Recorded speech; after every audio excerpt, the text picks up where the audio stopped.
Como se esperaba ayer, el presidente López Obrador le respondió al gobierno de China luego de que la semana pasada negara que existiera tráfico ilegal de fentanilo de China a México y pidiera a Estados Unidos que enfrente sus problemas. López Obrador indicó que todavía no existe una respuesta formal del gobierno chino, ya sea mediante la Cancillería o la Embajada. Pero si ellos dos son los responsables de producir el fentanilo, entonces ¿quién? Pues bueno, era totalmente impensable, ¿no? Que usted le diga, oye, estás mandando de forma ilegal fentanilo a México. Ah, sí, sí es cierto, déjame detenerlo. Pues claro que no lo van a aceptar y no lo van a aceptar nunca, pero bueno. Tenemos entonces que saber en dónde se produce el fentanilo. Si no se produce en China, ¿en dónde se produce?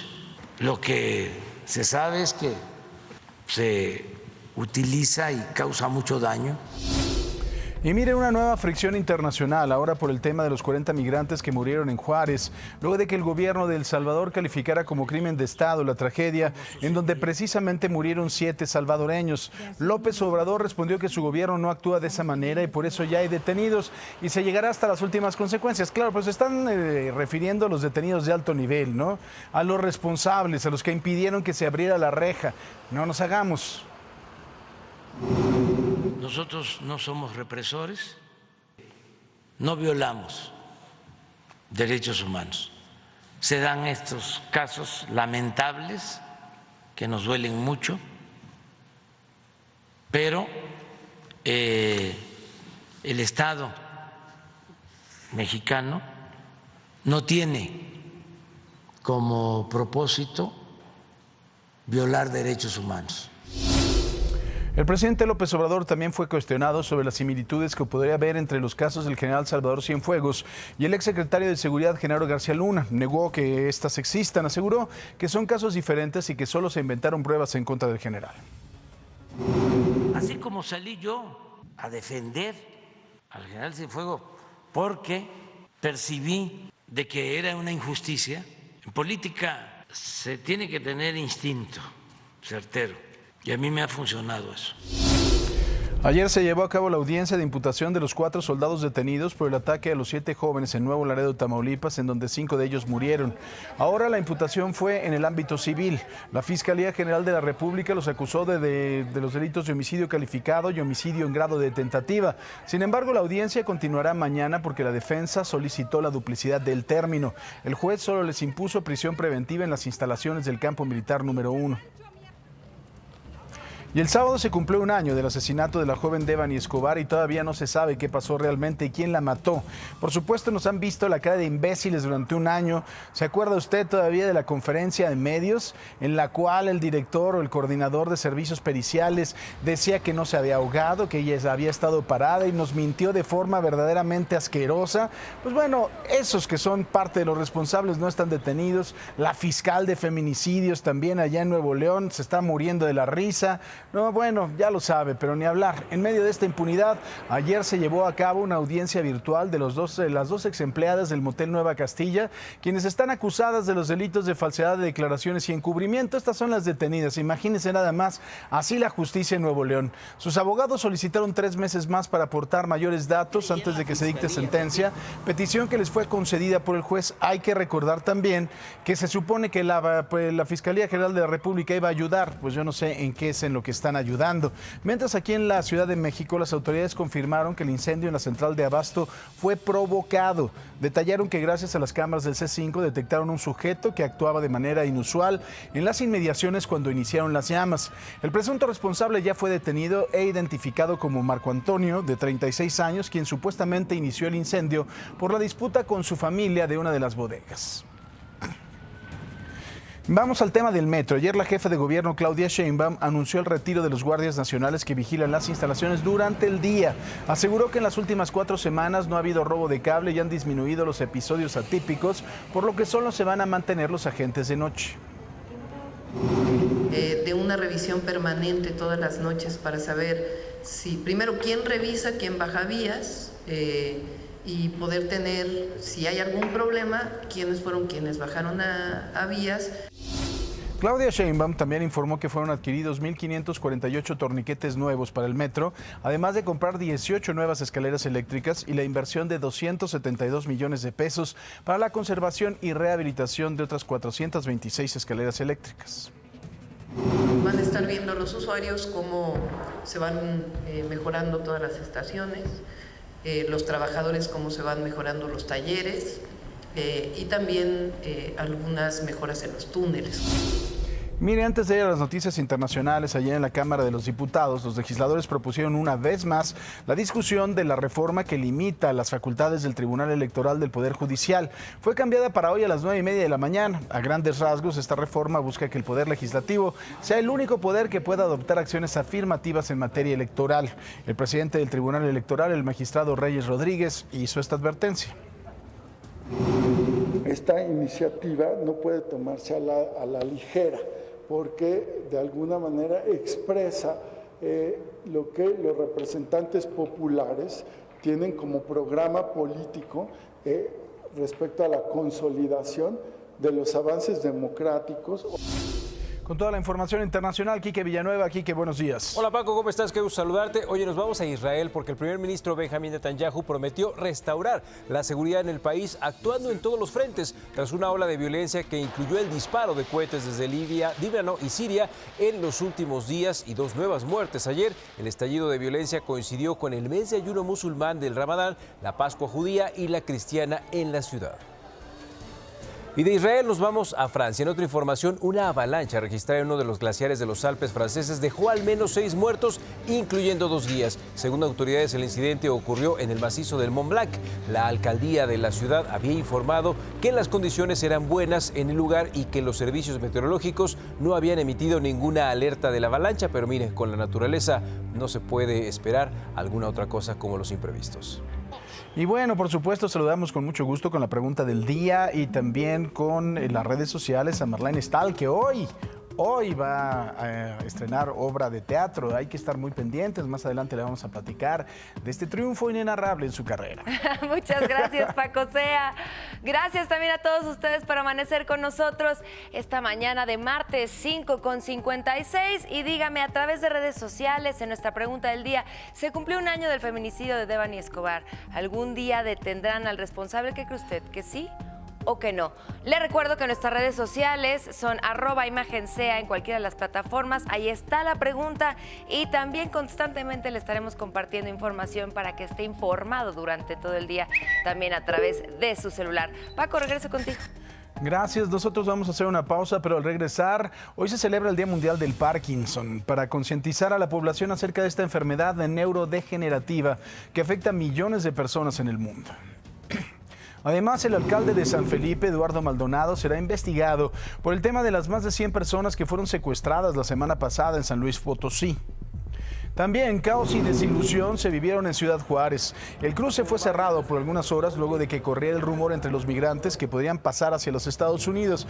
Por supuesto, jugando con esta pobre gente que lo único que quiere es seguir viviendo. Ya le cuento.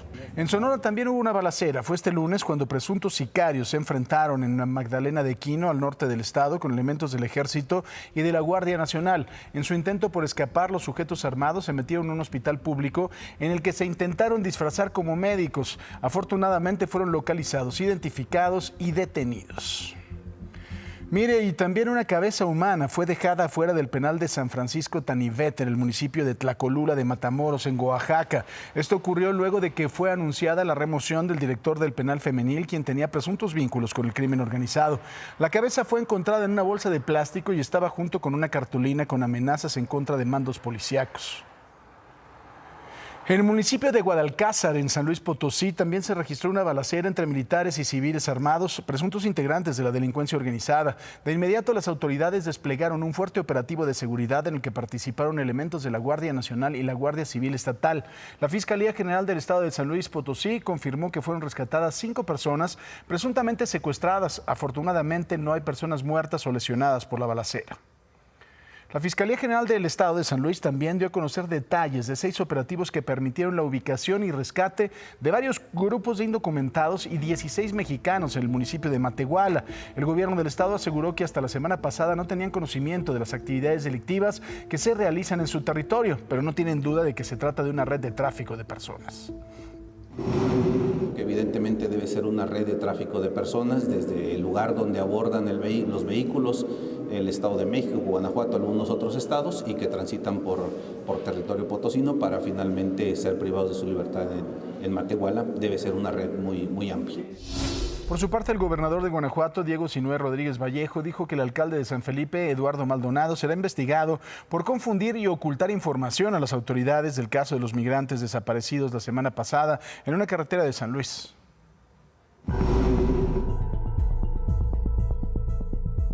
El alcalde de San Felipe, Guanajuato, será citado a declarar por el caso de los migrantes secuestrados en San Luis Potosí. El gobernador de Guanajuato, Diego Sinue Rodríguez Vallejo, dijo que hay 3 investigaciones abiertas, una de ellas por parte de la Fiscalía de San Luis Potosí, la de Guanajuato y la de la Comisión Nacional Antisecuestro. Cabe recordar que la búsqueda de los migrantes desaparecidos inició luego de que se perdió contacto con 23 personas que salieron de San Felipe, Guanajuato, el pasado 3 de abril. Gracias a estos trabajos se logró rescatar a 35 personas que estaban privadas de su libertad, entre los cuales había inmigrantes centroamericanos y 4 guanajuatenses. Los 2 choferes de la camioneta en que viajaban, de los cuales uno murió y 2 personas de San Felipe. Rodríguez Vallejo dijo que serán las investigaciones las que determinarán o descartarán la participación del alcalde y de la empresa de transporte turístico Eiffel de León. Hay que revisar todos, se van a hacer todas las declaraciones, porque ustedes saben, existía el alcalde que habían llegado, que estaban.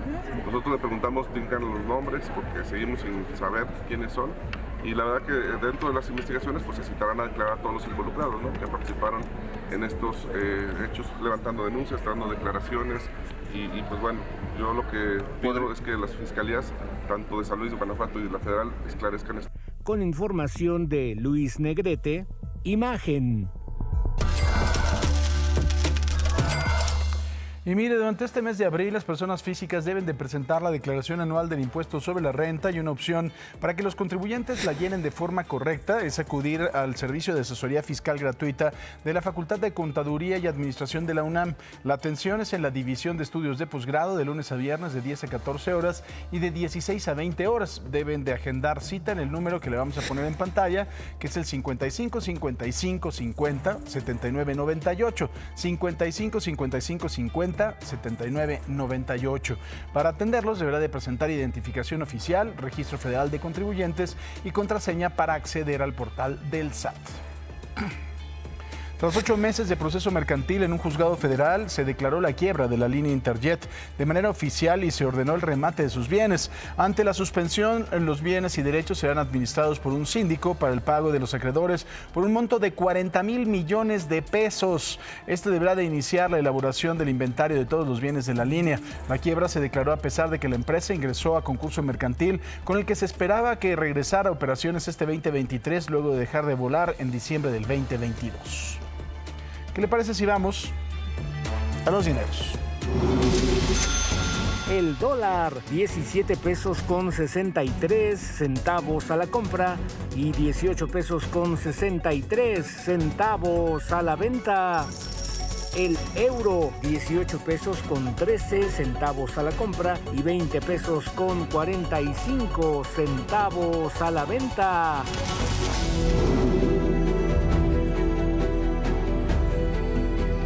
Luego de 72 horas de viaje terrestre, los restos de los 7 salvadoreños que murieron en el incendio de la estación migratoria en Juárez, Chihuahua, llegaron a sus lugares de origen en el país centroamericano. Familiares y amigos les dieron el último adiós.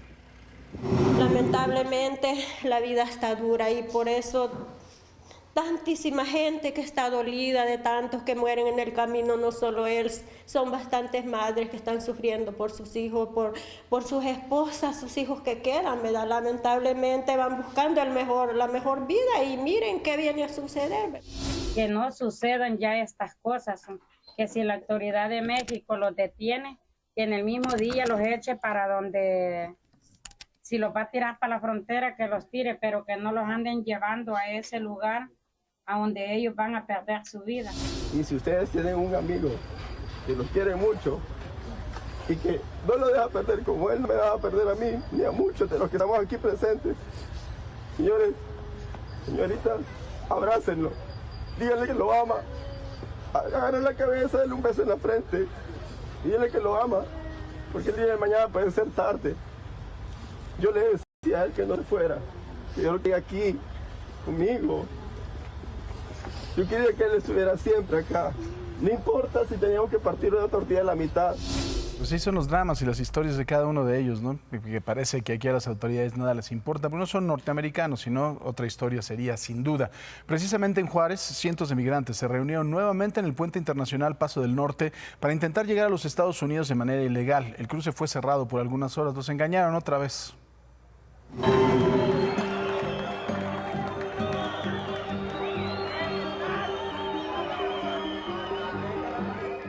Por segunda ocasión en un mes, cientos de migrantes se concentraron en el puente internacional Paso del Norte en Ciudad Juárez para cruzar a Estados Unidos, con el argumento de que habían recibido mensajes de que habría paso libre para los indocumentados. Se escuchó y se rumoró que supuestamente iban a abrir la frontera para nosotros ingresar hoy a los Estados Unidos. Y viene gente subiendo, venezolanos que ya están aquí viviendo, pues que vienen con la mala información que dijeron de que iban a abrir hoy. Entonces todo el mundo viene con la esperanza de cruzar, pues de que nos dejen entrar. Esto provocó que el puente internacional que divide a Ciudad Juárez del Paso, Texas, fuera cerrado totalmente por los agentes de la Oficina de Aduanas y Protección Fronteriza de los Estados Unidos. Colocaron barreras de contención para evitar que los migrantes trataran de ingresar por la fuerza. Hay una insistencia, creo que más bien esto es un acto, pues es una manifestación, ¿verdad? En este sentido, y que pues como toda manifestación, sí entiendo la parte que tratan de visibilizar, pues todas las cosas que han vivido aquí en México desde el país de origen. Sin embargo, pues hemos reiterado que esto les favorece poco también. El cierre se mantuvo por poco más de 2 horas, lo que causó reclamos de la gente que quería cruzar el puente internacional legalmente. Pues deja uno de ganar dinero con esta gente.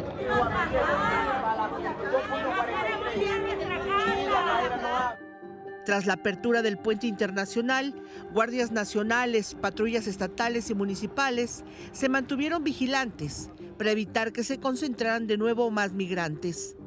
Organizaciones de derechos humanos estiman que hay alrededor de 30,000 migrantes en Ciudad Juárez, que su arribo no disminuyó con la tragedia en la estación migratoria de hace 2 semanas.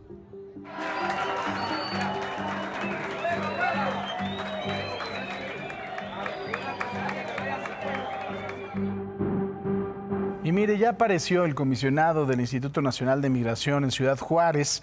Continúa con sus actividades normales. Ayer estuvo en un operativo de supervisión en la línea fronteriza, revisó las instalaciones en donde estará la nueva sede de la estancia provisional y se reunió con familiares de migrantes que resultaron heridos y de las víctimas del incendio. O sea, el normalito. No tiene ninguna preocupación, se le ve normalito. Aquí en la Ciudad de México, migrantes aún esperan resolver sus trámites, pero ya no lo hacen afuera de la oficina de la Comar, la Comisión Mexicana de Ayuda a Refugiados en la Colonia Juárez. La presencia de migrantes cerca de la Comar se ha reducido de forma considerable, aunque unos 15 haitianos insisten en quedarse en el lugar y no ir al albergue que ha instalado el gobierno capitalino. Comerciantes de la zona dicen que con menos migrantes la plaza ha recuperado parte de sus negocios. Ya los vecinos y la zona ya está más tranquila, ya los vecinos ya salen a realizar sus compras, también como los de oficina, que ahorita ya regresaron algunos, ya vienen y ya nos buscan para comer, sí, para venir a comer y pues para más que nada ellos cuando comen están ahí en el parque, entonces ya como que se sienten más libres. ¿Piensa que en algún momento va a poder regresar a la plaza? Pues sí, es lo que esperamos, que ya regresemos muy pronto. El gobierno de la Ciudad de México, me informó que unas 450 personas estaban acompañando en la Plaza Giordano Bruno en hoteles de la zona y fueron trasladados al albergue para migrantes ubicado en la alcaldía de Tláhuac. Por su parte, el Instituto Nacional de Migración dijo que entregó documentos de regularización por causa humanitaria a 1.360 personas en este albergue. Acompáñame, vamos a darle una vuelta al mundo. Autoridades en Irán comenzaron a instalar cámaras en lugares públicos para detectar a las mujeres que vayan sin velo. Imagínense nada más, según la policía, aquellos que no cubran el cabello recibirán mensajes de texto de advertencia sobre las consecuencias y agregó que la medida busca ayudar a superar la resistencia contra la ley del yihad. ¿Qué le parece? Y ahora nos vamos a otras noticias. Al menos 6 personas murieron por el derrumbe de un edificio en la ciudad de Marsella, al sur de Francia. La fiscalía informó que bomberos siguen buscando personas vivas entre los escombros, aunque hay pocas esperanzas. Agregó que se abrió una investigación por homicidio involuntario, ya que el edificio cayó tras una gran explosión. Lo que le puedo decir es que nos concentramos en la acción de búsqueda, en lo que eran los dormitorios, y los dormitorios porque sucedió de noche, y por lo tanto encontramos víctimas en esos lugares. Hemos terminado de explorar esa área, y ahora estamos levantando los escombros y mirando de nuevo las otras habitaciones de estos apartamentos, que están más cerca de la carretera. Y otro tiroteo, y esta vez también en Estados Unidos. 5 personas murieron y al menos 8 resultaron heridas tras el tiroteo en un banco en Louisville, Kentucky. La policía informó que el agresor fue un joven, imagínense nada más, de 25 años, empleado del lugar, quien transmitió el ataque en vivo por internet antes de ser abatido. Al parecer, le había notificado que sería despedido y dejó una carta a sus familiares diciendo que realizaría un tiroteo en el banco. ¿Qué tal? Y en ese mismo país, el Pentágono informó que investiga una aparente fuga de documentos secretos altamente sensibles sobre seguridad nacional. Cheque.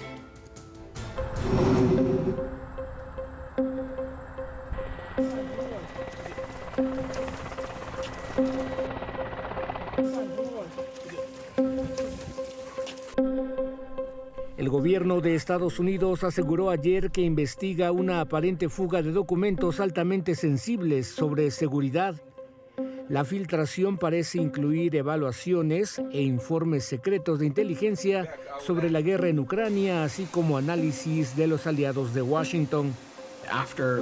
Tras conocer la filtración, el Departamento de Defensa rápidamente refirió el asunto al Departamento de Justicia, que abrió una investigación criminal. El Pentágono informó haber tomado pasos para restringir el acceso a información sensible y se inició un esfuerzo de varias agencias para revisar las implicaciones de la divulgación para mitigar el impacto que la liberación de estos documentos pudo haber tenido en la seguridad nacional de Estados Unidos, así como en nuestros aliados y socios.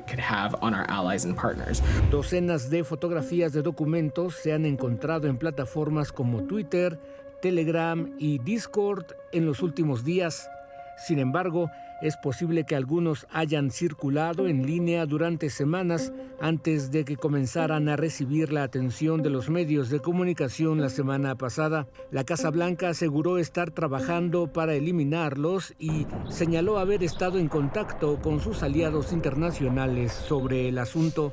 Entre los documentos relacionados con Ucrania está uno que proporciona información sobre las defensas aéreas del país y otro archivo que parece haber sido alterado para que muestre que Kiev había sufrido más bajas que Moscú cuando la aparente versión original decía lo contrario. Imagen. Y mire, también le cuento que el expresidente estadounidense Donald Trump una vez más está envuelto en una polémica, pues a través de su red social Threads escribió Tercera Guerra Mundial y no dio más detalles. Tras ello, usuarios de Twitter expresaron su preocupación. Algunos especulan que podría tratarse de un conflicto entre China y Taiwán. Y además también le adelanto que Joe Biden puso fin a la emergencia sanitaria por COVID-19 en Estados Unidos. Pero bueno, recuerde que esto es en Estados Unidos. Aquí todavía tenemos que seguirnos cuidando, pues a diferencia de ellos, aquí no conseguimos las vacunas en el súper. Y mire, este lunes la temperatura rompió récord de calor en Hermosillo, Sonora. La máxima histórica era de 39 grados. Ya se imaginará el calorón que tuvieron que soportar. Al regresar de la pausa le diré cuánto fue lo que marcaron los termómetros. No se vaya, se va a impresionar.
Oiga, también le contamos que una fuerte granizada azotó el municipio de Tecámac ayer por la tarde en el Estado de México. La intensidad del fenómeno provocó la caída de 2 bardas e inundó 60 viviendas del fraccionamiento Real Granada, en donde se reportaron 5 departamentos en pérdida total. Los vecinos mencionaron que empezó a llover y enseguida sobrevino una granizada que tapó las coladeras. El agua inundó las plantas bajas de las viviendas al resultar insuficiente el drenaje. Autoridades municipales acudieron a auxiliar a los vecinos, al igual que la empresa constructora. También le contamos que en esta temporada de estiaje en la Ciudad de México, el costo de una pipa de agua potable con empresas privadas se ha incrementado, imagínense nada más, en 100%. Habitantes de alcaldías como Benito Juárez, Iztacalco, Iztapalapa y Tlalpan son las más afectadas por la falta del recurso. Un carro cisterna de 10,000 litros se conseguía entre unos 800 y 1,000 pesos, pero ahora ronda entre los 2,000 pesos aproximadamente. Los vecinos temen que los precios puedan incrementarse debido a la demanda. Habitantes de la colonia Viaducto Piedad afirman que desde noviembre pasado no cuentan con agua potable en casa.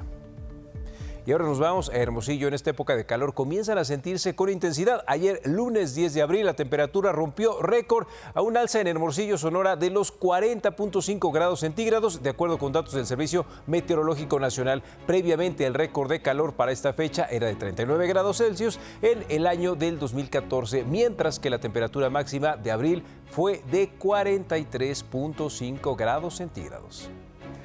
Oiga, Tijuana, no sé si ha visto las imágenes en redes sociales, nunca he visto tal cantidad de gente quejándose de algo que estaba sucediendo, y fue del Aeropuerto Internacional de Tijuana. Luego que hubo la necesidad de suspender actividades, esto debido a una intensa neblina. Más de 100 vuelos fueron retrasados, otros cancelados, dejaron gente durmiendo ahí en el piso en el aeropuerto. La gente estaba furiosa de verdad. Esta es la historia.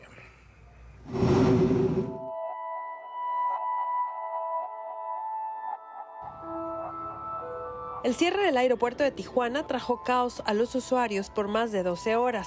La terminal aérea no brindó servicio debido a las condiciones climatológicas, neblina densa que afectó a más de 100 vuelos. Fueron más de 10 horas las que el aeropuerto estuvo bajo mínimos meteorológicos, y eso nos produjo la cancelación. Entre cancelación y demora, casi 100 vuelos los afectados. O sea, fueron más de 50, 60 los cancelados, y los que en este momento están demorados es 30 y algo. Turistas de diversos estados de la República que llegaron a Tijuana con varios motivos de viaje este fin de semana buscaban regresar a su lugar de origen y fue imposible, como es el caso de la señora María Vargas, originaria de Acapulco, Guerrero. Ya estando arriba, ya en sala de espera, con 1 hora aproximadamente de salir, me dijeron que bajara a recoger mis maletas hasta la banda. Yo necesito ayuda porque soy un adulto mayor. Entonces me hicieron mi cambio para las 24 horas. He preguntado si puedo ir a México. Tampoco me dan razón de nada. Mi compañera aquí le dieron un vuelo para 48 horas después. Aquí he pasado dormida. Aquí he pasado con mis maletas porque no me permitieron ni guardarlas, y pues estoy mal porque todavía no me dan solución a mi problema realmente. Gente con más de 24 horas de permanecer en el aeropuerto. Este caos recuerda el último que se suscitó en este mismo lugar el pasado 25 y 31 de diciembre, donde miles de turistas quedaron varados en Tijuana. Hoy la historia se repite de nuevo. Toda la noche no hemos dormido, ha sido un poquito de relajo aquí en el aeropuerto, mucha gente gritando, peleando y así por las filas, entonces pues esperamos que nos lo solucionen rápido. Sin embargo, autoridades del aeropuerto dicen que ya tienen todo bajo control. Es muy probable que hoy mismo puedan estar ya protegidos todos los pasajeros. El aeropuerto de Tijuana recibe a miles de visitantes por día y su mayoría de actividad es por la noche. Informó en Tijuana para Imagen, Yolanda Morales. En Aguascalientes, activistas en defensa de los derechos de los animales exigieron sanciones para los responsables de torturar y matar a 2 perros en el municipio de Rincón de Romos. ¡Justicia! Este acto criminal, este acto de injusticia, que gente con falta de criterio, de moral, que no respeta a los animales creados por Cristo, menos va a respetar a un ser humano. Los manifestantes exigieron sanciones ejemplares para los responsables de matar a los 2 canes a pedradas. Lo que queremos es que se les castigue con cárcel, o sea, no queremos una sanción monetaria como lo que pasó con el perrito del Saucillo. Queremos que vea la sociedad que se les está pues sancionando y castigando de una manera que debe de ser correcta, porque ellos también son seres vivos, ellos sienten. Y estoy aquí porque quiero que se haga justicia. Y falta ese señor que tiene años haciendo estas maldades en contra de los animales injustamente. La manifestación se llevó a cabo afuera del Juzgado de Control y Juicio Oral de Rincón de Romos. Con información de corresponsales, Imagen. ¡Justicia! El presidente López Obrador le respondió al gobierno de China, luego de que la semana pasada negaran que existiera tráfico ilegal de fentanilo de China a México. Indicó que todavía no existe una respuesta formal de China, ya sea mediante la Cancillería o la Embajada. Tenemos entonces que saber en dónde se produce el fentanilo. Si no se produce en China, ¿en dónde se produce? Este lunes, un juez de control dictaría sentencia a 2 ex empleadas del motel Nueva Castilla en Monterrey, Nuevo León, por los delitos de falsedad de declaraciones y encubrimiento en el caso de Devani Escobar. Pero la defensa solicitó un plazo de 3 meses para aportar más datos, por lo que el juez concedió la prórroga. Por la desaparición de 23 hombres que derivó en el rescate de al menos 105 personas en una red de tráfico de migrantes en San Luis Potosí, hay 3 investigaciones abiertas, una de ellas contra el alcalde de San Felipe. Así lo dio a conocer el gobernador de Guanajuato, Diego Sinué Rodríguez Vallejo. En Estados Unidos, 5 personas murieron y al menos 8 resultaron heridas tras un tiroteo en un banco en Kentucky. La policía informó que el agresor fue un joven de 25 años, empleado del lugar, quien transmitió el ataque en vivo por internet antes de ser abatido. Y mire, de acuerdo con la Fiscalía General de Justicia de la Ciudad de México, la alcaldía Venustiano Carranza es la más insegura, con un promedio de 33 delitos diarios por kilómetro cuadrado. La cifra actualizada al mes de enero la coloca dentro de la lista de las 5 alcaldías más inseguras de la capital mexicana. La Fiscalía menciona que en este mes se cometieron 590 delitos relacionados con el patrimonio de los ciudadanos ahí en Venustiano Carranza. También los delitos en contra de la familia ocupan un lugar bastante importante. Estoy lista, amigo Roberto. Muchas gracias. 6 de la mañana con 37 minutos. Qué bueno que continúa con nosotros. Vamos a ver cómo va el resultado de nuestra pregunta del día. Espero que ya haya participado. Si no, es momento de hacerlo. Se cumplió un año del feminicidio de Devani Escobar. ¿Algún día detendrán al responsable? ¿Qué creen los mexicanos? A ver, pues así estamos. Poca fe en las autoridades. Únicamente el 6% dice que sí se podría detener al responsable. 94% dice que no. Les recuerdo que hay que participar en @imagen_sea, porque ahí están nuestras redes sociales, la pregunta, y síganos, sea parte de esta comunidad. Vamos a hacer una pausa.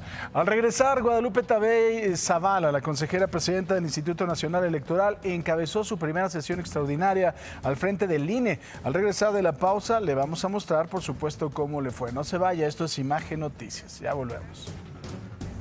Mire, Guadalupe Tadei Zavala, la consejera presidenta del Instituto Nacional Electoral, encabezó su primera sesión extraordinaria al frente del INE.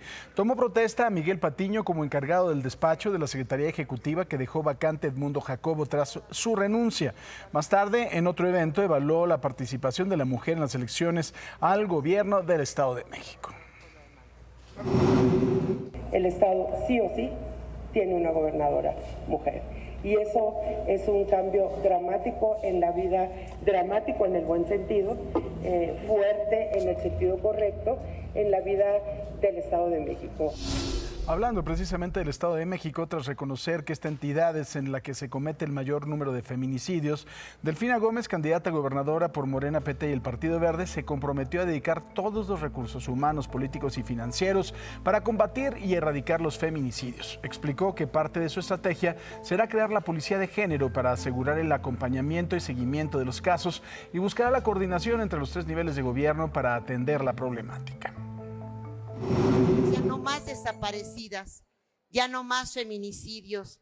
Yo creo que cuando escuchamos un tema de esa índole, decimos ya no más a la violación de derechos a las mujeres. Ya no más desapariciones. Y estamos en el proceso.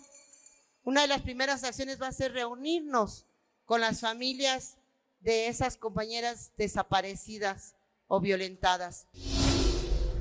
Mientras tanto, Alejandra del Moral, candidata a la gubernatura del Estado de México en la coalición Va por México, conformada por PRI, PAN y PRD, así como Nueva Alianza, propuso el Pacto de la Reconciliación con el campo mexiquense. Este buscará elevar la productividad y mejorar los ingresos de sus agricultores a través de acciones que incluyen la entrega de fertilizantes gratuitos, aplicación de tecnología, contrato de seguros y mayor presupuesto público. Dijo que impulsará la modernización del campo de la mano de los agrónomos y médicos veterinarios. Y voy a reconciliar la ganancia de los productores con la ganancia de los comercializadores, mediante la integración de cadenas de producción y la agricultura por contrato. Que todos ganen lo justo y en ese proceso la prioridad debe ser el productor. Ahora nos vamos a Jalisco. Autoridades de la Universidad de Guadalajara y el gobierno estatal de Jalisco coincidieron en mantener un diálogo de cara a la sociedad y trabajar juntos por el bien de ambas instituciones. El gobernador Enrique Alfaro invitó a la Universidad de Guadalajara a retomar el diálogo y subrayó que los asuntos de esa casa de estudios los tiene que resolver la comunidad. Lo único que pidió es que para ese diálogo haya respeto y se deje de utilizar a la universidad como mecanismo de presión política. Hay toda la disposición al diálogo. Siempre he sostenido, lo que he defendido es la idea de que la universidad se concentre en sus funciones sustantivas y si el diálogo está centrado en eso, listos para platicar y para poder retomar un diálogo institucional. Y no tengo ningún interés de involucrarme en la vida interna de la universidad, al contrario, respeto el principio de autonomía.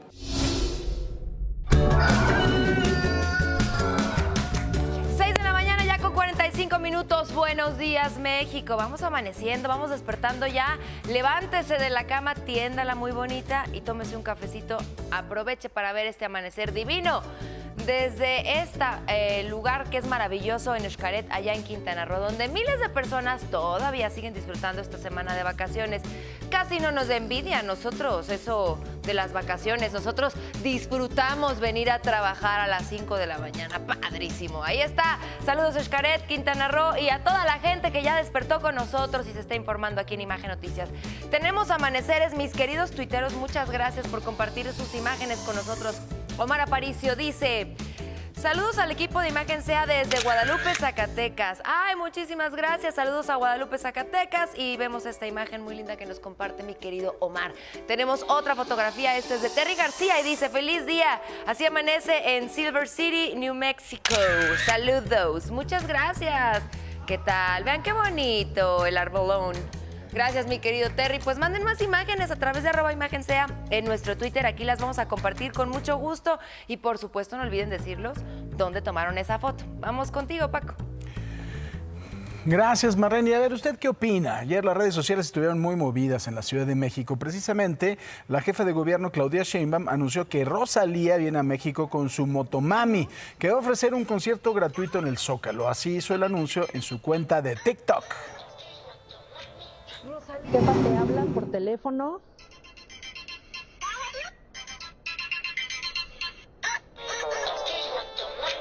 Rosalía. 28 de abril a las 8 de la noche, Motomami en el Zócalo capitalino. Ay, mucha risa. Qué padre. Oye, pues Rosalía se volvió tendencia. Qué agria estás.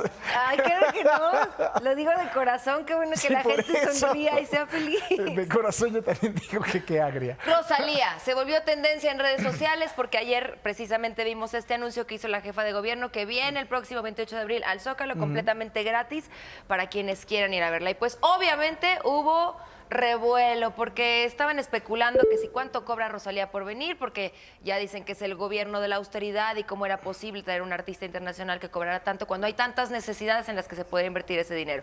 ¿Tú qué opinas? ¿Pan y circo? Que no conozco a la señora, primero. Entonces, a mí me parece que es bueno e importante el que venga y que se den ese tipo de eventos. Pero por el otro lado también, con la cercanía de las elecciones, no lo puedo desligar. la verdad. Eso también creo que son las dos cosas. Me parece extraordinario. No sé si sea lo más adecuado. Yo no conozco a Rosalía bien a bien. Creo que he escuchado... Es que siento, ya ves que siempre te ofendo, pero ahorita no es sin ofender. Es como para generaciones más chiquitas, más jóvenes. No, o sea, no te sientas, pero sí es cierto, para chavitos. Pues como ofender. Tú eres de Mozart para arriba. A ver, claro. ¿Qué dice Xochitl Gálvez al respecto? Ya Bad Bunny ni lo conoces. No. Xochitl Gálvez dice, qué bien por los conciertos gratuitos, pero los superanuncios deberían de ser soluciones a la crisis del agua o a los grandes problemas del metro por falta de mantenimiento. Ahora, se especulaba que cobraría 10 millones por presentación, aunque ahorita medio estaba haciendo como numeritos de cuánto cuesta un boleto de Rosalía en un auditorio normal, en una presentación, y como que no me salía, yo creo que cobra menos, ¿no? Menos de 10 millones. Sí, era lo que se especulaba ayer en redes sociales. Es mucho dinero, $500,000. La verdad es que así que digas que tiene un nombre. Fíjate que sí, Paco, ha ganado varios Grammys, es un artista internacional, ha hecho gira por todo el mundo. Sí es importante, la verdad sí es muy buena. Me parece. Dice Estefanía Veloz que ella, bueno, todos sabemos que está más bien del otro lado de la moneda. Ella apoya constantemente a la 4T. Dice, se quejaron de Silvio por aburrido, se quejaron de Grupo Firme por ser corriente, ayer se quejaron de Manu Chao por ser chairo. ¿Cuál va a ser la queja de Rosalía? Admítanlo, no hay. Pues la única queja era de que por qué se gastan el dinero en eso. Pero está bien, a ver, luego decían también en redes, hay mucha gente que a lo mejor no podría pagar un boleto para ir a ver a Rosalía. En eso estoy totalmente de acuerdo. Si les dan un entretenimiento ahorita que todo está tan complicado en este mundo. Yo estoy de acuerdo. Alejandra dice, no me decepcionen esta maldita red social, ¿okay? Entre los del PAN y Circo, mejor arreglen el metro. También les recuerdo que la pandilla que disfrute de Rosalía no deja de tener conciencia política y sobre todo, el ocio es un derecho revolucionario. Sí, pues yo también estoy totalmente de acuerdo. Ahí está, esa es la Rosalía. ¿Sí la habías escuchado? ¿Cómo que no? Sí, no, sí. No, y tú bailas muy bien. Sí, padrísimo. Sí. Bueno, y dice Miguel Alfonso Mesa, el concierto de la Rosalía no es gratuito, es pagado con recursos públicos de la Ciudad de México. Un año antes de las elecciones, justo lo que decías, están muy pegadas las elecciones. Elecciones en las que busca competir la jefa de gobierno de la Ciudad de México, que lo anunció en su cuenta personal de TikTok. Pero bueno, quien vaya al Zócalo disfrute el concierto, es gratis, ya va a estar ahí, ya como bien dices, pues ya se gastaron nuestros recursos en traerles un buen concierto, vayan. Nuestros recursos tuyos, ¿qué tú de Yo qué pago pagas? Impuestos, ¿te paso cuánto me quitan de imagen de impuestos? Para que veas. Bueno, mire, en México todavía existen personas que luchan por conservar nuestras raíces. En Yucatán hay un profesor que busca mantener vigente la lengua maya. Escúchelo, por favor, porque está muy padre la historia. También lo hace a través de redes sociales. Y me parece que a mí que el maya es una de las lenguas más dulces que hay. No sé, ¿sabes cómo se dice? ¿Cómo se dice? ¿Ombligo? ¿Cómo? El tuch. ¿Ah, sí? Sí. Qué bonito. Qué bonito tu tuch. El tuch. Vamos pues a verlo. Te diré. Autoridades de la Ciudad de México confirmaron que el incendio en la central de abasto fue provocado. Detallaron que gracias a las cámaras del C5 detectaron un sujeto que actuaba de manera inusual en las inmediaciones cuando iniciaron las llamas. El presunto responsable ya fue detenido. Fue identificado como Marco Antonio, de 36 años, quien supuestamente inició el incendio por una disputa familiar de las bodegas. Y precisamente ahí en este lugar está mi compañero Atalo Mata. Querido Atalo, ¿cómo estás? Buenos días. ¿Qué tal, Paco? ¿Cómo estás? Buenos días. Pues sí, aquí estamos en la central de abasto, en un ratito más el martes de canasta, pero antes pues quisimos pasar a darle una vuelta aquí al lugar siniestrado, esta nave de envases vacíos que la semana pasada se incendió. Afortunadamente no dejó daños en seres humanos, no hubo pérdidas humanas, no hubo lesiones, no hubo heridos, afortunadamente, ¿no? Pero sí daños materiales, se quemaron cajas, guacales, tablones de madera, cartón.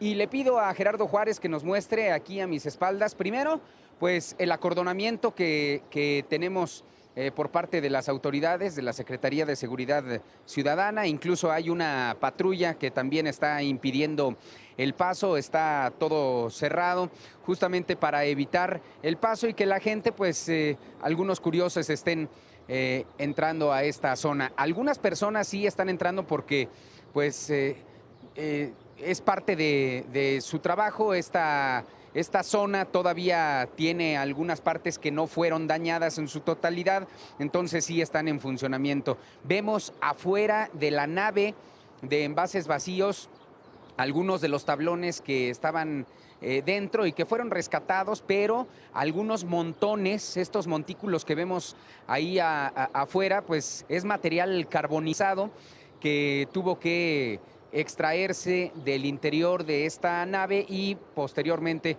pues será retirado, llevado a algún relleno sanitario o a la basura. Pero bueno, finalmente lo que podemos ver ahorita es que no está en funcionamiento. ¿Qué van a hacer los locatarios que estaban en esta nave? Pues van a ser reubicados 356 locatarios que resultaron afectados, pertenecientes a este sector de envases vacíos, van a ser reubicados en terrenos de Caleta, así se llama. Es un espacio ubicado en la periferia de este centro de distribución de alimentos y productos. No sabemos con exactitud si es justamente donde están estos montículos carbonizados, pero sí van a estar ubicados afuera para que puedan continuar vendiendo o trabajando, vendiendo sus productos, también comercializándolos. Pero bueno, hay que recordar que el espacio que se consumió sí fue bastante grande, 5.640 metros cuadrados, de los 13.000 metros cuadrados que integran el sector de envases vacíos. Ya se integró, por cierto, una comisión representativa de locatarios con los que se dará seguimiento a los acuerdos y se va a facilitar su instalación. Las autoridades de la Secretaría de Desarrollo Económico de la Ciudad de México ya se reunieron con los locatarios, ya se pusieron de acuerdo y dijeron que pues en lo que se rehabilita esta zona, ¿no?, que resultó siniestrada, incluso estuvo la jefa de gobierno aquí haciendo un recorrido la semana pasada, en lo que se rehabilita, pues también se va a habilitar la zona del exterior para poder acomodar, reubicar a los locatarios que de alguna manera pues se han quedado sin trabajo, qué hacer en estos momentos. Entonces pues se tiene que, al mismo tiempo de rehabilitar la nave que resultó siniestrada, pues al mismo tiempo también evitar que mucha gente se quede sin laborar. Entonces pues vamos a estar muy atentos de cómo en los siguientes días este lugar se va a ir rehabilitando y en un momento dado pues lo que es el acordonamiento lo van a retirar y los policías de seguridad ciudadana seguramente van a permanecer aquí hasta que haya nuevas noticias. Paco, es la información desde la Central de Abasto. Más adelante nos volvemos a enlazar contigo para Martes de Canasta. Gracias, Atalo. Hasta luego, Paco. Buen día. Buen día. Segunda hora de información.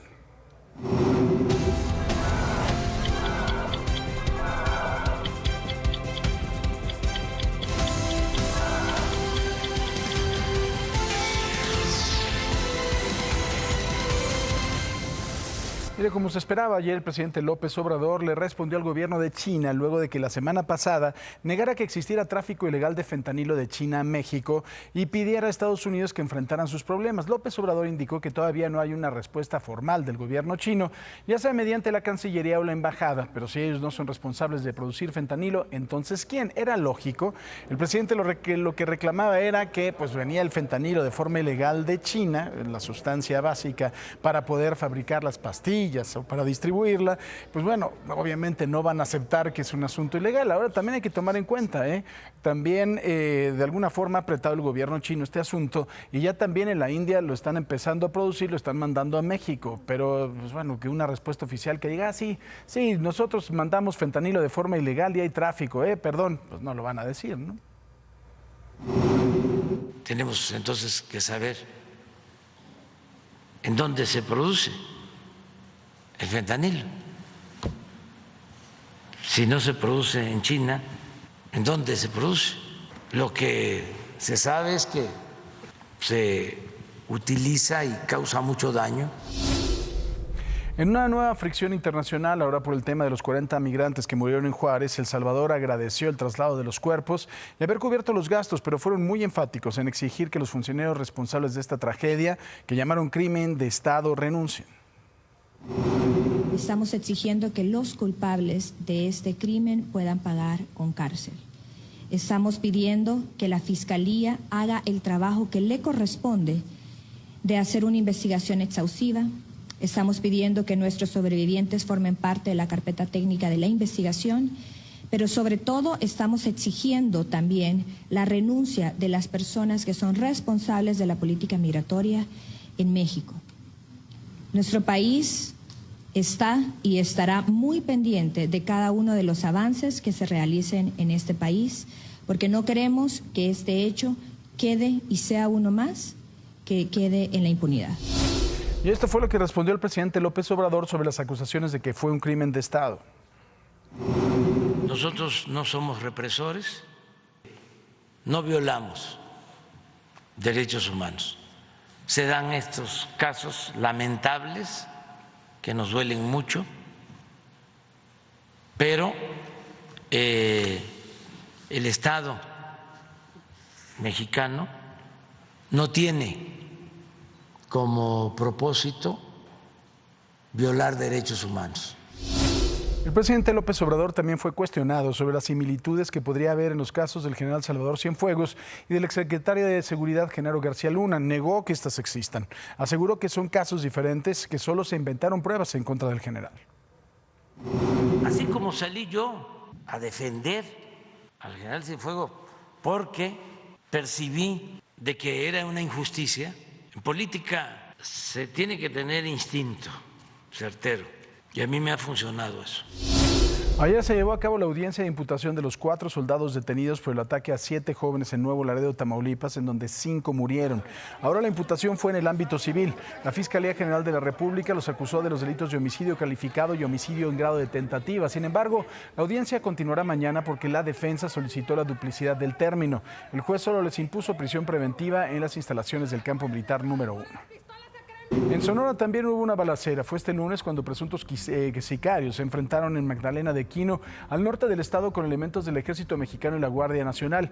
En su intento por escapar, los sujetos armados se metieron en un hospital público en el que se intentaron disfrazar como médicos. Afortunadamente los detectaron y los arrestaron. Una cabeza humana fue dejada fuera del penal de San Francisco Tanivet, en el municipio de Tlacolula de Matamoros, en Oaxaca. Esto ocurrió luego de que fue anunciada la remoción del director del penal femenil, quien tenía presuntos vínculos con el crimen organizado. La cabeza fue encontrada en una bolsa de plástico y estaba junto a una cartulina con amenazas a mandos policíacos. En el municipio de Guadalcázar, en San Luis Potosí, también se registró una balacera entre militares y civiles armados, presuntos integrantes de la delincuencia organizada. De inmediato, las autoridades desplegaron un fuerte operativo de seguridad en el que participaron elementos de la Guardia Nacional y de la Guardia Civil del Estado. La Fiscalía del Estado de San Luis confirmó que fueron rescatadas 5 personas que presuntamente estaban secuestradas. Afortunadamente, no hay muertos ni lesionados por esta balacera. Vamos a hacer una pausa, pero al regresar le vamos a mostrar imágenes espectaculares del recorrido que realiza la ballena gris allá en Baja California Sur. Por supuesto, siguen Imagen Noticias, no le cambie que le tenemos mucho más.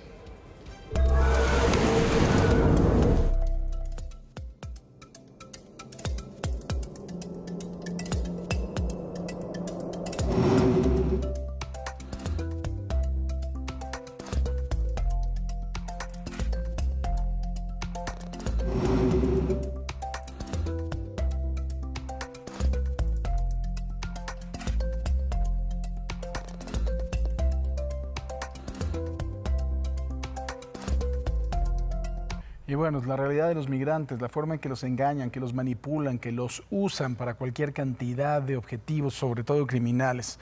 Precisamente en Juárez, otra vez los engañaron. Cientos de migrantes se reunieron en el puente internacional Paso del Norte para intentar llegar a los Estados Unidos. El cruce fue cerrado por algunas horas.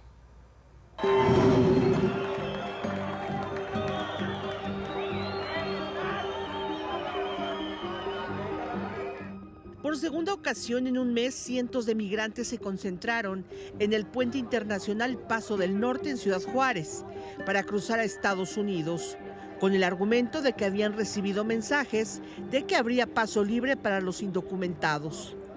Se escuchó y se rumoró que supuestamente iban a abrir la frontera para nosotros ingresar hoy a los Estados Unidos. Y viene gente subiendo, venezolanos que ya están aquí viviendo, pues que vienen con la mala información que dijeron de que iban a abrir hoy.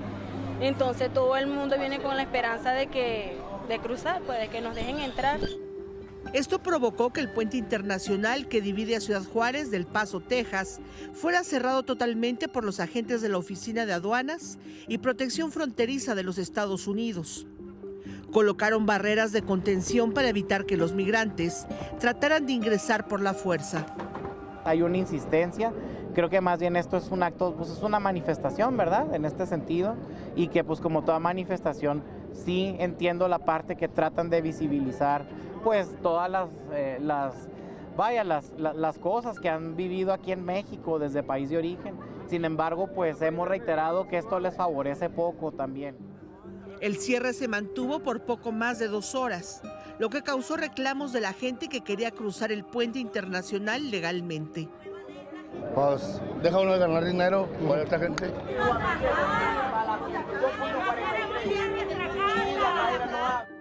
Tras la apertura del puente internacional, guardias nacionales, patrullas estatales y municipales se mantuvieron vigilantes para evitar que se concentraran de nuevo más migrantes.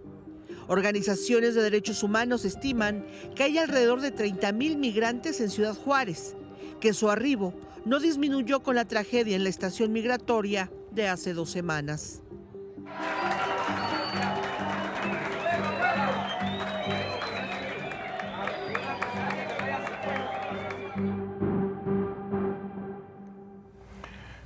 Y mire, este cínico, el comisionado del Instituto Nacional de Migración, estuvo trabajando en Juárez con sus actividades normales, como si nada hubiera pasado.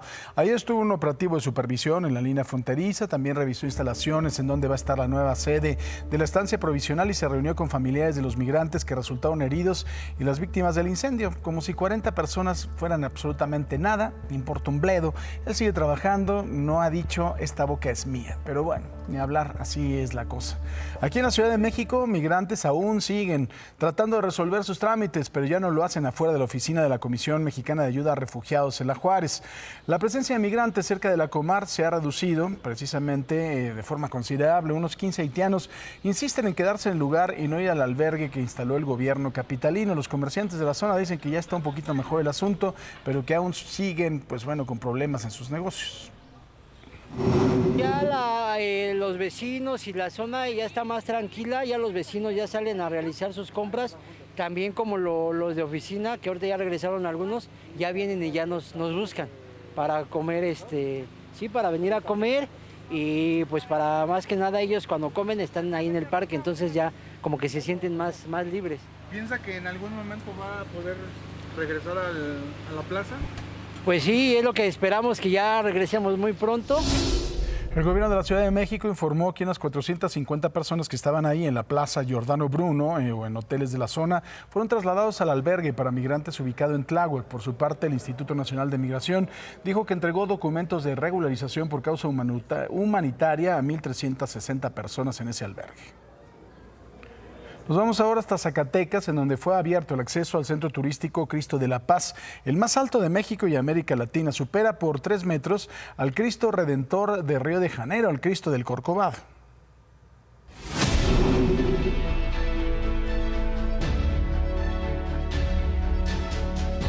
Fue inaugurado el centro turístico y religioso del Cristo de la Paz, ubicado en el Cerrito de la Fe del municipio de Tabasco, en el estado de Zacatecas. Este Cristo se ha convertido en el más alto de México y América Latina, superando por 3 metros al Cristo Redentor de Río de Janeiro en Brasil. Mide 33 metros, pesa 100 toneladas. Está hecho de acero, que es el mayor peso, es una escultura de acero, y lo demás son varios tipos de polímeros. Esta es una obra majestuosa que se convierte en el Cristo más grande de la República y uno de los más grandes del mundo.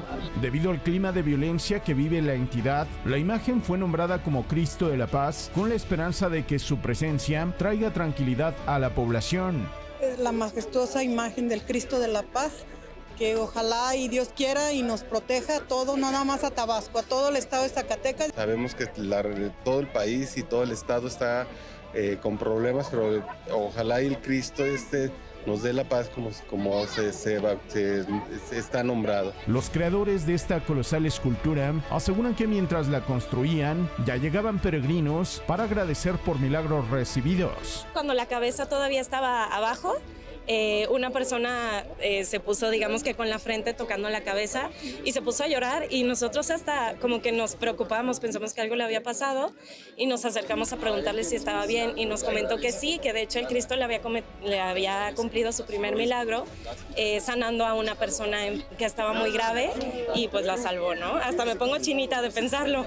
La escultura fue construida con recursos públicos y aportaciones de los migrantes con un monto aproximado de 20 millones de pesos. El gobierno espera que el Cristo de la Paz atraiga visitantes y con ellos se genere prosperidad en la región, tal como lo hizo el Cristo roto del vecino estado de Aguascalientes, creación del mismo escultor. Al principio nadie creía en él, nos costó mucho trabajo convencer a la gente. Tuvimos la oportunidad de conocer a Miguel Romo Santini y le platicamos la idea, nos enganchamos con él, le gustó el proyecto y pues nos la rifamos. Y ahorita San José Gracias Pueblo Mágico, y de ahí surge también esta idea porque platicando con la gente de acá tenían algo de hacer y les pasamos la idea que tuvimos nosotros de un proyecto exitoso de turismo religioso. En su siguiente etapa, este centro turístico y religioso contará con una explanada, una iglesia y criptas que las personas podrán comprar para asegurar su descanso eterno junto al Cristo de la Paz. Para Imagen, Omar Hernández. Oiga, y como siempre, precisamente ya hay en las redes sociales una discusión al respecto, que dicen que el Cristo del Corcovado es más grande. Lo que pasa es que la información es que el Cristo del Corcovado tiene 38 metros porque está sobre un pedestal de 8 metros. Aquí no sé si lo contaron desde los pies del Cristo hacia arriba o cómo está el asunto, ¿no? Porque si no tendría 30 metros y este tiene 33. Total que nadie se va a poner nunca de acuerdo si este es más grande, si es más chico, pero esa es la razón, porque el Cristo del Corcovado de la base hacia arriba tiene 30 metros y este tiene 33. No sé si tengo una base o no, eso ya será cuestión de que los que lo inauguraron nos lo digan. Pero en otra información, hoy se conmemora el Día Mundial del Parkinson para concientizar a la población acerca de esta enfermedad neurodegenerativa que afecta a millones de personas en el mundo. El Parkinson es una enfermedad neurológica y crónica provocada por la pérdida de los grupos neuronales encargados de producir dopamina, sustancia que nos permite controlar nuestro cuerpo. Por lo general, los casos de Parkinson se dan a partir de los 60 años, pero el 20% de las personas que lo padecen tienen menos de 40. Tal es el caso de Paola, quien fue diagnosticada a los 34 años.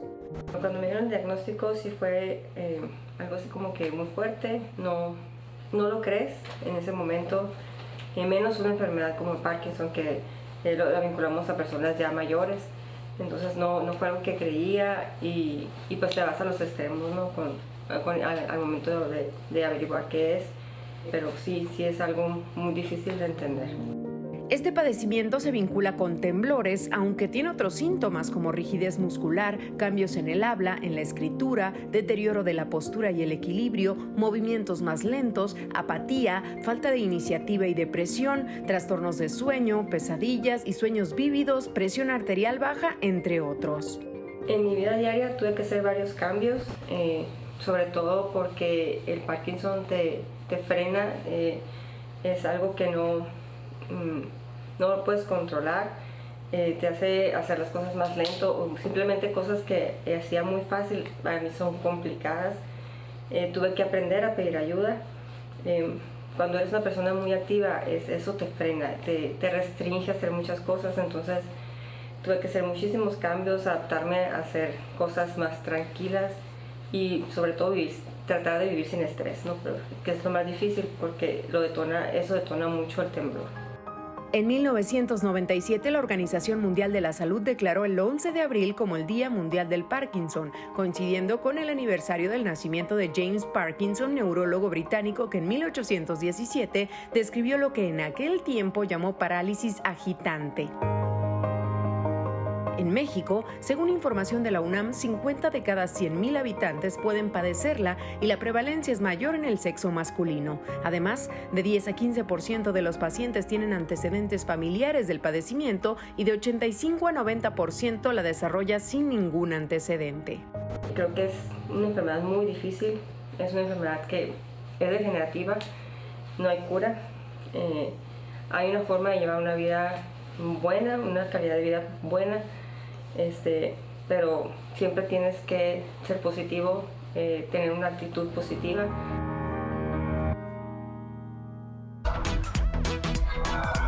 ¿Alguna vez se han preguntado cuál ha sido el día más aburrido de la historia? Bueno, pues el científico informático William Thun Safado no solo se lo preguntó, sino que hace más de una década dedicó toda una investigación para averiguarlo, con base en un programa llamado True Knowledge, el cual, junto con su equipo, se dieron a la tarea de analizar más de 300 millones de datos vinculados con hechos históricos entre el siglo XX y XXI, específicamente todo lo que hubiera pasado entre 1900 y 2010, que averiguaron que el día más aburrido de la historia hasta ese entonces fue el 11 de abril de 1954. Pues ese domingo no ocurrió nada realmente reseñable. No hubo alguna guerra, Bélgica tuvo unas elecciones, pero fueron las más grises y olvidables de su historia, y los nacimientos y fallecimientos de ese día no tuvieron relevancia histórica sobresaliente. Claro, la ironía es que ese algoritmo colocó al día más aburrido de la historia como un hecho interesante en la historia. Pero, ¿qué diría la inteligencia artificial actual al respecto? Por lo pronto, considera al 11 de abril de 1954 como el más aburrido de la historia, aunque confiesa que a su consideración esto es subjetivo, pues depende de diversos factores. En cuanto a los sucesos de esa época y tomando en cuenta su buscador más actualizado, destaca que en esa fecha inició la batalla de la Primera Guerra de Indochina, que fue decisiva entre el ejército francés y las fuerzas vietnamitas. Y aquí en México, la verdad, no tuvimos un acontecimiento especialmente importante. Lo que sí es interesante de todo esto es que la empresa True Knowledge, plataforma dedicada a la inteligencia artificial y búsqueda semántica que fue utilizada para llevar a cabo el resultado original, con el tiempo creció a tal grado y llamó tanto la atención que Amazon decidió comprarla tiempo después. Y ya con el empujón económico se convirtió en parte importante del desarrollo de lo que hoy conocemos como la famosa Alexa, sobre todo para realizar tareas complejas, convirtiéndola en una de las asistentes virtuales más utilizadas en el mundo, un hecho que sin duda no es para nada aburrido en nuestros días. Y Paco, a mí lo que me sorprende, más allá de si son los días aburridos o no, la cantidad de contenidos e información que ahora podemos contraponer con la inteligencia artificial. Sí, la verdad es que es interesante. Digo, lo de Alexa yo creo que la tienen que seguir desarrollando porque tiene muy malos chistes. Y es muy terca además. Sí, qué cosa, pero sí, la verdad es que creo que a veces llega hasta ser confuso. Y es más, en un caso ahorita de lo que acabamos de ver, de este Cristo que pusieron en Aguascalientes, y la gente ya se está peleando que porque el Cristo del Corcovado tiene 38 metros. No sé si vamos a poner cuál es el parámetro, si medirlo desde los pies o medirlo de la base a la cabeza. Desde el zócalo. Desde la base o el zócalo, precisamente son 8 metros y ya el Cristo tiene 30. El de Aguascalientes tiene 33, pero ya se están peleando qué es lo que quieren. Y si tú buscas la información, viene muy contrastada porque, pues bueno, finalmente no estás midiendo la base o el zócalo del propio Cristo. Y además, como buena inteligencia artificial va a salir. No sé si podría darte un dato preciso, pero yo considero que sí es de la cabeza al cielo. Es un tema muy machista, ¿no? De cuál es el Cristo más grande, ¿no? Pero bueno, ¿qué les digo? Yo le quiero recomendar algo. Verdaderamente, si no ha ido, es una actividad que algún día en la vida lo tiene que hacer con su familia y es algo que no se ve en ninguna parte del mundo como se ve aquí en México, en la laguna de San Ignacio, en Baja California Sur. Hay varios campamentos, algunos que son pues mucho más apegados a la naturaleza, otros que son un poquito con más servicios. Hay uno que se llama Cuyimá, por ejemplo, en donde casi está usted en una casa de campaña. Algunos, por supuesto, esa son en algunas partes en algunas épocas del año es bastante fría, pero de verdad es algo que tiene que hacer porque ver estos animales, convivir con ellos es una de las mejores cosas que puede hacer con su familia y regalárselo. La de San Ignacio, ahí en Baja California Sur, es el paraíso de la ballena gris que recorre cada invierno 10,000 kilómetros desde Alaska para cortejarse, aparearse y tener sus crías aquí en México. Es la primera parte de un trabajo especial de mi compañero Ernesto Méndez.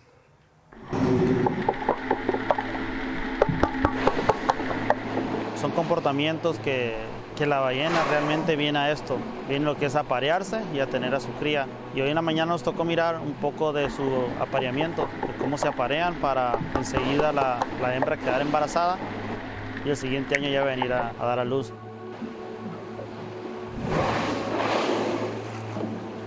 Son 3 ejemplares mínimo, que es la hembra, 2 machos. Los machos no pelean por ella, trabajan en conjunto, ya que un macho sostiene a la ballena y el otro macho es el que actúa. Ya después ellos se cambian. Por lo regular, uno de los machos es más adulto que el otro es aprendiz o posiblemente sea más pequeño y el primero es el que está enseñando al otro. todo un ritual. Todo un ritual puede durar de 2-3 horas a 5, 6, 7 días. Mira, estamos aquí en Laguna San Ignacio. Es un lugar alejado, a 15 horas en camión de Tijuana. Y aquí nosotros Costa Salvaje quería conservar este lugar después de la gran batalla por detener un desarrollo salinero industrial enorme que iba a destruir esta región. Costa Salvaje quiere tener un cachito de la costa salvaje para que nuestros hijos, nuestros nietos y bisnietos puedan ver la costa como es sin que el ser humano la toque. Este lugar donde estamos, su origen de la freidera. Es porque aquí había peroles donde los cazadores sacaban la grasa, que era lo que les interesaba de las ballenas. Aquí las freían y sacaban el aceite para llevarse las barricas. Y era la cacería de las ballenas en aquel tiempo. Pero eso se fue modificando cuando surge el decreto de la reserva en 1988 y nos convertimos en prestadores de servicios turísticos y empiezas a prepararte, tienes que aprender de historia natural, tienes que aprender de las necesidades de un visitante. La ballena, al acercarse, nos da una lección de amor por el perdón que nos dan como seres humanos, de haberlos puesto nosotros en peligro de extinción, como ahora se acercan a nosotros y nos dan el perdón, dejándose tocar y sentirlas, como un animal tan majestuoso que nos pudiera destruir de un colazo la lancha, ahí está dándote todo el cariño que te puede dar y la atención, ¿no? Entonces es un gran aprendizaje para nosotros que nos hace también ser seres humanos sensibles a lo que vemos y lo que vivimos. No, pues sí, es que esta ballena toda la vida ha entrado aquí. Ha parido y se ha pareado y todo. Son mexicanas todas las ballenas. Primero nosotros teníamos miedo. Cuando pescábamos, que pasábamos cerca de ellas, pues lo retirábamos, nunca las tratamos de ver cerquita ni nada. Cambiamos de pegarle a las lanchas, echarle agüita a las ballenas ahora para traerlas, ¿no?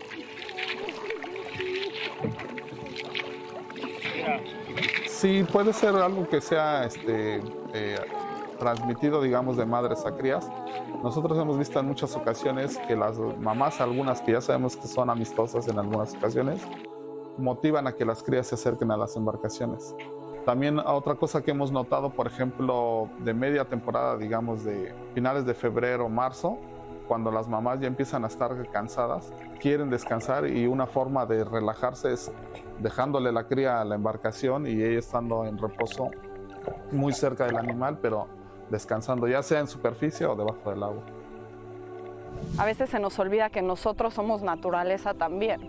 Es un lugar donde hacen el ecoturismo bien hecho, donde entienden que su recurso es la naturaleza y por lo mismo la cuidan. Todos entienden realmente la importancia que tiene esta especie, tanto en sus vidas como para el planeta, ¿no? Como un patrimonio.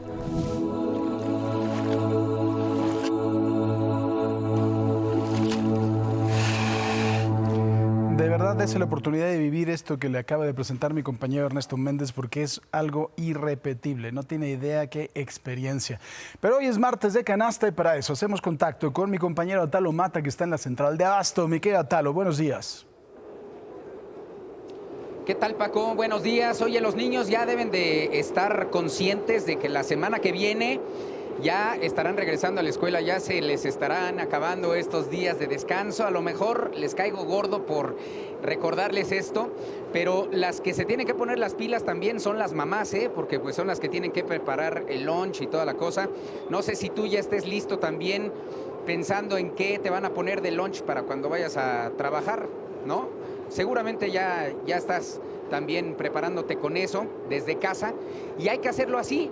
Y lo mejor pues es ya irse preparando, comprando la despensa, el súper, la fruta, la verdura, qué se le va a dar al niño, si un sándwich o no sé, ¿no? Siempre hay una alternativa y estoy aquí en el pasillo IJ, hemos llegado aquí en la central de Abasto para ver qué es lo que le están recomendando a las amas de casa, a los niños para que se lleven algo de lunch, de desayunar, que no les gane el hambre en el recreo, ¿verdad?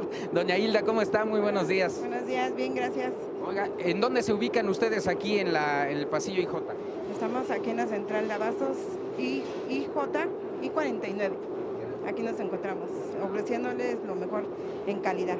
Oiga, le platicamos al público acerca de ¿qué tienen que hacer las mamás? ¿Qué se les recomienda? ¿Qué es lo que generalmente vienen y compran las amas de casa para llevarles a los niños a la escuela lunch? Bueno, lo más recomendable para llevar el lunch a los niños es la fruta picada, que sería sandía, melón, papaya, jícama, piña, porque la fruta de mano, que sería la manzana, la pera, se les oxida, se pone negra y ya no se la comen los niños. Ahora, si fuera otra cosa, se ensucian también mucho sus manos y pues tampoco, y es de comer rápido, entonces no se le recomienda una fruta de mano, mejor picada. Oiga, qué bien. Fruta de mano, pues se oye, se puede entender fácilmente que una fruta de mano pues es lo que nos podemos comer así con la mano. ¿Cuál es la diferencia y cuáles serían unas de mano y otras que nos pudiéramos comer así con el palillito o con el tenedor? La fruta que nos podemos comer picada serían los mangos, la jícama, papaya, piña, melón, sandía. Nada más, porque todas las demás es de mano, lavarla bien y comerla, pero ya sería muy estresante para los niños porque sería comérsela rápido, no se la saborearían. Y la fruta, por decir las manzanas, se ponen negras. Si va picada, se ponen negras. Entonces mejor la fruta picada es más recomendable para el lunch de los niños. Sí, porque los niños no se lavan las manos, ¿verdad? En el recreo antes de comer. Generalmente no están acostumbrados a eso. No están acostumbrados, es más fácil y práctico para todos la fruta picada. Y se andan jugando y todo eso. Ahora, ya casi por último, algunos precios que nos pueda dar, por ejemplo, de alguna fruta picada y de alguna fruta de mano, por favor. La fruta picada, la sandía está 15, el melón está 50, la papaya está 20, la jícama está 12, los mangos tenemos de a 30, de a 40, de a 30 petacón. Sería nada más eso porque la fruta de mano es más cara, ¿Esa qué precio tiene? Así que si nos dan unos ejemplos. Las manzanas están a 50, a 60, peras también están a 50, las nectarinas 70, ciruelas también 70, kiwi 80, zapote negro pues tampoco se lo van a comer los niños. No, claro. Mandarina también está buena, de mano, sería 60 pesos el kilo, muy dulce, sin semilla. O sea, sí son frutas que muchos sí les va a gustar y muchos no. Y mucha fruta que sí es recomendable para los niños y mucha fruta no, es como para la casa que llegar y estamos disfrutando en familia comiendo la fruta de mano. Oiga, ¿es más jugosa la pera que la manzana? Porque a veces los niños le pueden morder a la pera y se les escurre todo, ¿no? ¿Prefieren a veces la manzana o cómo está ahí? Es casi lo mismo, que cuando la comen todo es jugosa, todo es la que escurre, por eso no es recomendable porque para los niños de la escuela no, porque todo a la hora de morderla va a escurrir el jugo. Y entonces no es recomendable para el escuelano. Oiga, por ejemplo, las uvas también luego les gustan mucho a los niños, hay que llevarlas bien lavaditas, pero ¿en cuánto andan las uvas, por ejemplo, esas verdes? ¿Nada más hay verdes? No, hay verde, roja y negra, sin semilla. La verde está 100 el kilo y la negra y la roja 80 pesos el kilo, sin semilla. También es recomendable para noche, lavarlas bien y ponerles su tenedor para que puedan comer. Muy bien, doña Hilda. Muchas gracias por recibirnos, muy buen día. Igualmente, que tengan un buen día, aquí los esperamos. Muchas gracias. Adiós, gracias. Gracias a Hilda, aquí en la IJ hay que venir a la central de abasto, las mejores frutas bien cuidaditas, buenos precios y las uvas pues de preferencia ya nos dicen aquí sin semilla para los niños, ¿no? Porque si no, mira, se les puede atorar en el cogote. Paco, cómprate ¿Cómo el cogote, fruta sin Atalo? semilla, por favor.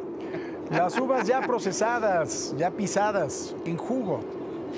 No, ya procesadas es ya después de un rato, ¿no? Claro, fermentaditas. Más bien, pues, sí, con yogurt, ¿no? ¿No se te antoja? No voy a caer en tus provocaciones, pelafustán. Adiós. Yo nada más te doy ideas, Sí. Paco, para Tú que estés agárrate bien un nutrido. zapote negro y nos vemos después. Adiós. Provecho. Gracias, hasta luego. ¿Qué está pasando en el mundo? Le cuento que en Estados Unidos 5 personas murieron y al menos 8 resultaron heridas tras un tiroteo en el banco de Louisville, Kentucky. La policía informó que el agresor fue un joven de 25 años, empleado del lugar, quien transmitió el ataque en vivo por internet antes de ser abatido. Al parecer le había notificado que sería despedido y dejó una carta a sus familiares diciendo que realizaría este tiroteo en el banco. Por su parte, Taiwán aseguró que detectó 12 buques de guerra y 91 aviones chinos en torno a la isla y acusó a Pekín de socavar la paz y la estabilidad en la región. Vea. Sin intención de agravar la situación, nuestras Fuerzas Armadas defenderán nuestra soberanía y mantendrán nuestra seguridad nacional de forma serena, racional y reflexiva. Y ahora nos vamos a Italia. Médicos que atienden al ex primer ministro Silvio Berlusconi, hospitalizado desde el pasado miércoles en cuidados intensivos por una leucemia y una infección pulmonar, informaron que su salud está mejorando. En los últimos años, el político ha sufrido un deterioro en su salud, siendo hospitalizado frecuentemente. En otra información, le cuento que un estudio realizado por investigadores de Kaiser Permanente en Estados Unidos confirmó el beneficio del Paxlovid como tratamiento precoz para prevenir la hospitalización de personas con COVID-19 de leve a moderado, independientemente de la inmunidad previa o la edad. Se trata de un antiviral de Pfizer destinado a reducir el riesgo de resultados graves de la infección por coronavirus y actualmente cuenta con la autorización de uso de urgencia en Estados Unidos y Europa para adultos y niños a partir de 12 años con alto riesgo de progresión de COVID a grave. Mejor vamos con nuestros compañeros Pam y Poncho, Pisa y Corre. Buenos días. Así se arreglan todos los conflictos laborales, ¿qué no? Así nos arreglamos Poncho y yo. Es más, ya nos dimos las paces. Sí, ya hicimos las paces. Sí, no, qué buena narración, ¿eh? ¿Y lo de dragones por el aliento? ¿Por qué? Ya no entendí. No, como que es que canta. Porque aquí es puro bullying. Como me dejaron sola, Cristal no está, así se pasan, Pam. Ven a defenderme, amiga. Pues ya, ahorita mismo, pero antes los invitamos a que nos vean hoy en DPC. Vamos a seguir hablando sobre el asunto de estas imágenes terribles del Dalai Lama con este menor que se acerca a abrazarlo y le pide lo bese y chupe su lengua.